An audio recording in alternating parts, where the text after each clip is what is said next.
This is Steph for Dates and Cakes, and today is part 3 of Why Girls Don't Approach Guys. We're going to be making pioneer cookies because I keep trying to pioneer the dating world, but you'll see why that's not working. So this gentleman in particular was someone that I thought possibly I could see walking down the aisle with, because we already walked down the aisle together on the plane, 32D. I did not notice that he had a lot of emotional baggage that would not fit in the overhead bin. Don't we all? But when you identify this early, it can save yourself a lot of grief.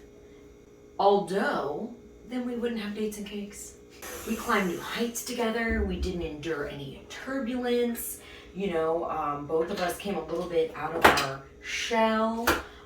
So I figured, why not? After a bit of a flight, I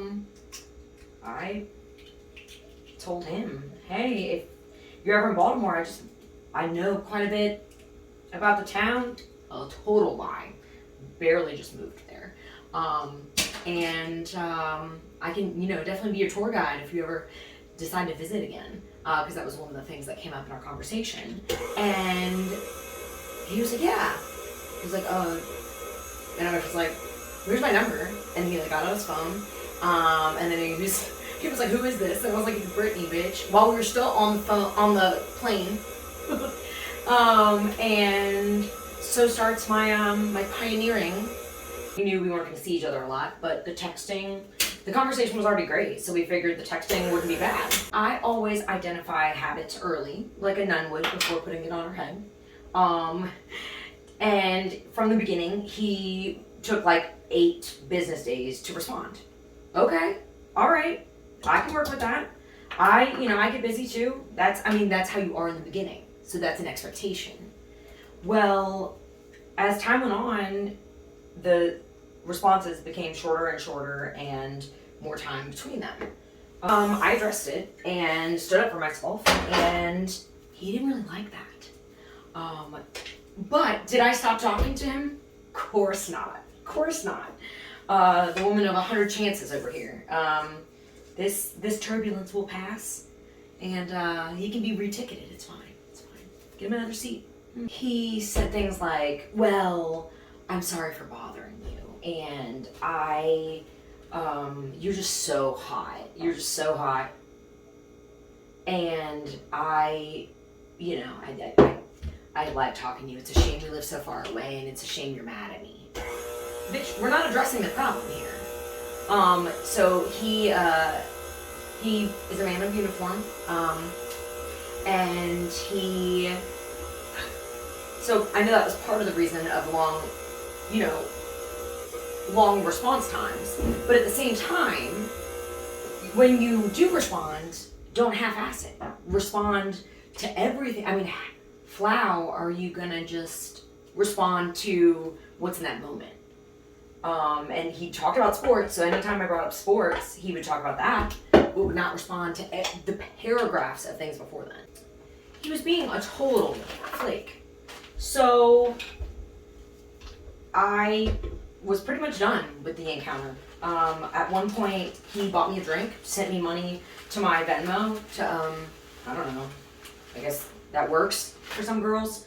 And I still was like, are you gonna respond, or are you just gonna throw money at the problem and compliments, shallow ones, about me being hot? He says, I was so nervous to reach out to you again because I've been getting shot at. And I was like, I'm sorry to hear that, but no offense, what does that have to do with responding 3 months later? A. B, you kind of signed up for that. And all respect, I love the military. I would not be free and doing this without them. But I wouldn't use it. That's like getting your medical degree and then complaining that you're around sick people.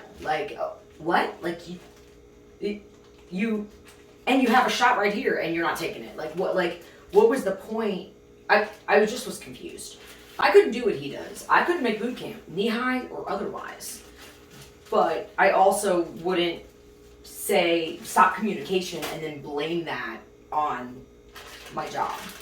So yeah, and then he just continued to play this like pity party of well, I didn't think you were gonna allow me. I don't know, it was this really like toxic, I don't know, the whole thing was just made me regret even taking the plunge, nose dove really, into reaching out to him, because all of it was just for naught. Now we have some weight and balance issues in our recipe. The scoop that he said, lastly, was I got distracted, but I was afraid to text you because last time I got a talking to. What? I'm not your pig. And I looked back and I was like, I'm talking to, and he's like, let me be dramatic. And I was like, let you? You act like I'm controlling. And I looked back at the messages and I cringed because the pattern again, he was saying things like, I hate when you're mad at me, even though I know it's my fault. I just don't want you to be angry. I was like, anger is not an emotion that I really show. At sports I do, because some of those calls are bogus. But yeah, so, and all that the talking to was me setting up my boundaries and just saying that, like, if you don't want to talk, then let's not talk. But like, I at least deserve a response if you're gonna talk to me. Like, don't just say, hey, what's up, or hey, hottie. Like, no, like, you didn't see the other stuff that was like pertaining to like your life and like things just responding to you. So it was my fault because I kept condoning it. It's just heavy. This wouldn't fit in the overhead bin either. So yeah, these Pioneer cookies are just another reason why maybe I don't have great judge of character, so it should not be left up to me to go up to a guy and give him my number.